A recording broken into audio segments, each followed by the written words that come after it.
If there ever were a music genre that is worthy of a redemption story arc, then it would undoubtedly be shoegaze.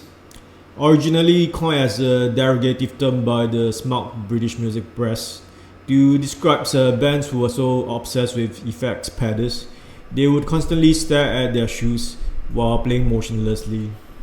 Shoegaze has come to describe a genre of music that is characterized by dreamy, ethereal soundscapes and tons of distortion.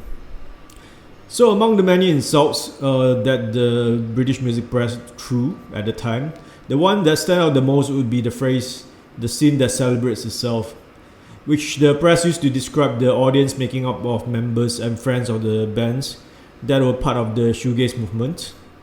And among the most maligned of the shoegaze bands would be Slowdive, who released their second album, Souvlaki, in 1993. Upon its release, Souvlaki was met with harsh criticism, likely due to the fecal music press considering the album unfashionable after the arrival of Britpop. So, Dave Simpson of Melody Maker infamously wrote, "I would rather drown choking in a bath full of porridge than ever listen to it again," in his review of Souvlaki.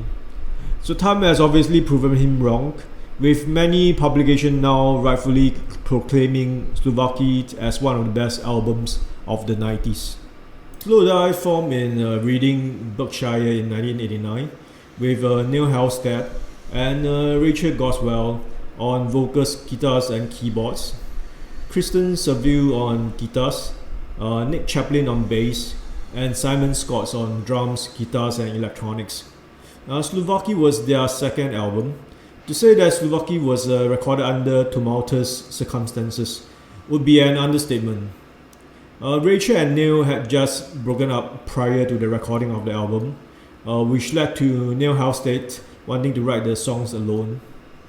On top of that, the resulting material was rejected by Alan McGee, the head of Creation Records, multiple times. An understandable reaction since Creation Records was nearly bankrupted by My Bloody Valentine's recording of Loveless, a process which supposedly cost the label a hefty £250,000. On top of that, shoegaze was rapidly becoming unfashionable in the eyes of the music press, which was moving on quickly to the next big thing, Britpop. So Alan McGee eventually relented and released the album, which predictably was not a huge commercial success. So ironically, or perhaps unironically, Creation Records was ultimately saved by a band called Oasis, and their debut album, Definitely Maybe, which went on to sell a gazillion copies around the world. But obviously this video is not about Oasis or Britpop, so let's return to our subject at hand, Souvlaki. So at the time of making the album, Neil Halstead was supposedly enamored with Brian Eno's ambient music and had requested Eno to produce the album. So while Eno declined the production duties, he hung out with the band during the recording sessions. So the results of that collaborations were Sing,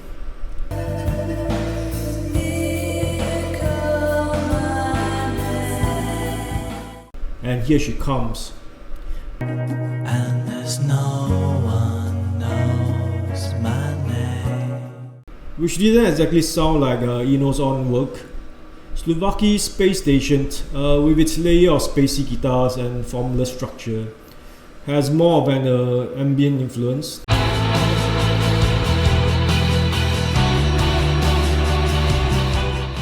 To be frank, I would say Eno influence is more apparent in Slowdive next album, Pygmalion, than on Souvlaki itself. So one of the obvious highlights of the album would be Allison, which was also the only single released from the album.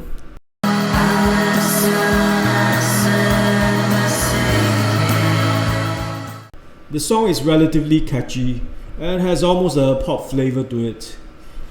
But realistically, it wasn't going to challenge Britpop in terms of radio friendliness during that time. Personally, the best track on the album would be When the Sun Hits.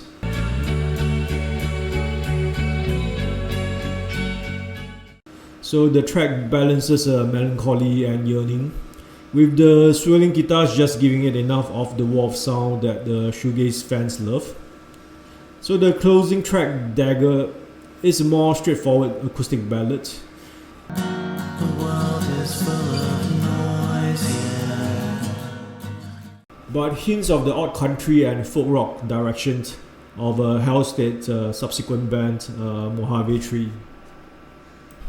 If you have the US version of the album that was distributed by SBK Records, you will be gifted with 4 additional tracks. The most memorable of the lot is undoubtedly a cover of Nancy Sinatra and Lee Hazelwood's Some Velvet Morning.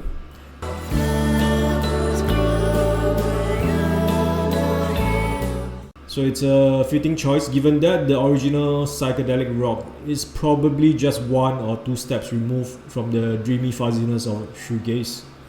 So the other 3 tracks are more of the ambient tones and soundscape that Halstead was in love with, and they wouldn't sound out of place on Pygmalion. So Goswell's dreaming vocals on Country Rain really make the track a much more interesting listen than your usual ambient fare.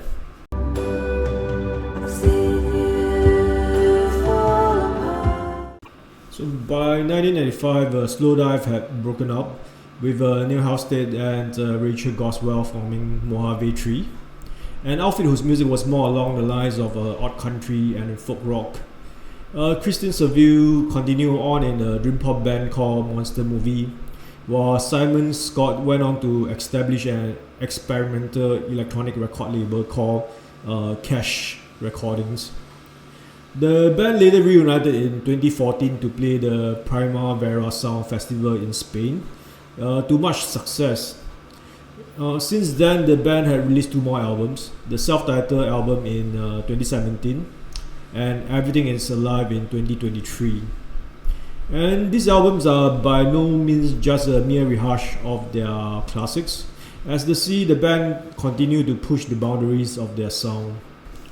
So today you can find elements of Slowdive influences in bands as diverse as DIIV, M83, and the Pains of Being Pure at Heart.